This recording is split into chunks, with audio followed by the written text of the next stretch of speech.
এই গাজী বুরহানুদ্দিন সড়ক সংস্কার দাবিতে সড়কটি অবরোধ করা হয়েছে। এখানে দেখতে পাচ্ছি আমরা প্রশাসনের লোকজন এসেছেন।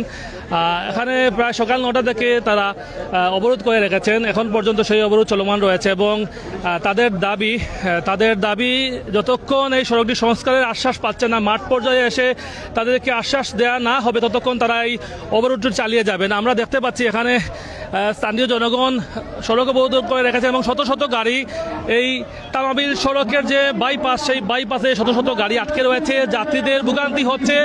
কিন্তু এই সাধারণ জনগণ, স্থানীয় জনগণের একটাই দাবি, তারা যতক্ষণ এই সড়কটি সংস্কারের আশ্বাস না পাবেন ততক্ষণ এই সড়কটি তারা অবরোধ করে রাখবেন। এখানে 4টি রাস্তার পয়েন্ট হলো এই মুরাদপুর বাইপাস এবং এই বাইপাসকে অবরোধ করার কারণে 4টি দিকে 4টি পয়েন্টের এই যে সড়কগুলো রয়েছে সেখানে শত শত গাড়ি যানবাহন আটকে রয়েছে, হাজার হাজার যাত্রীরা তারা ভোগান্তির মধ্যে রয়েছেন। কিন্তু এই যে স্থানীয় জনগণ রয়েছেন তাদের দাবি, তারা এখন পর্যন্ত সেই আশ্বাস পাননি।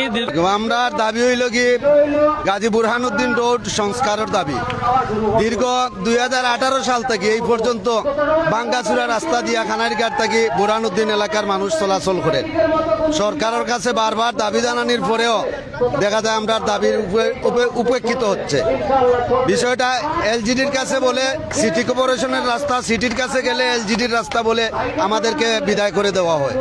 যতক্ষণ পর্যন্ত আমাদের রাস্তা সংস্কারের কাজ শুরু না হবে ততক্ষণ পর্যন্ত পর্যায়ক্রমে আমাদের অবরোধ আন্দোলন চালু থাকবে ইনশাল্লাহ। এখন পর্যন্ত কেউ আমাদের সাথে কোনো যোগাযোগ করে নাই। গাজী বুরহানুদ্দিন রোড 32 নম্বর ওয়ার্ড কুশিঘাটের কিছু অংশ আর 31 নম্বর ওয়ার্ডের শেষাংশ, এর ভিতরের অবস্থা অত্যন্ত নাজুক। আপনারা আজকে প্রায় 12টা বছর থেকে এই রাস্তার এই অবস্থা। যত দিন যায় একদিনের পরে পরের দিন আরো খারাপ হয়। কিন্তু এইটা নিয়ে শুধু আমরা লোকাল কিছু মানুষ ব্যতীত প্রশাসন, এলজিডি, সিসি বা সিএমবি, যত বাংলাদেশের রাজস্ব যত খাত আছে কেউরও কোনো টনক লড়ে না।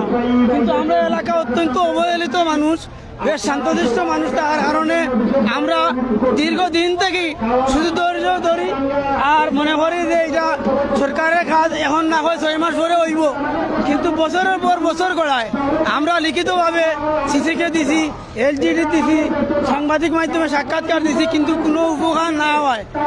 রিসেন্ট গতকালকে পর্যন্ত সিসিকর একটা আলটিমেটাম আছিল, গতকালকে বিকাল পর্যন্ত আমরা চলাচলের উপযোগী করে দেওয়ার কথা।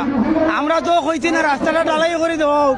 আমরা দাবি আছিল অত্যন্ত নাজুক অবস্থা, কোনো রুগী, কোনো স্টুডেন্ট, কোনো বালা গাড়ি চলার মতো রাস্তা এটা নাই।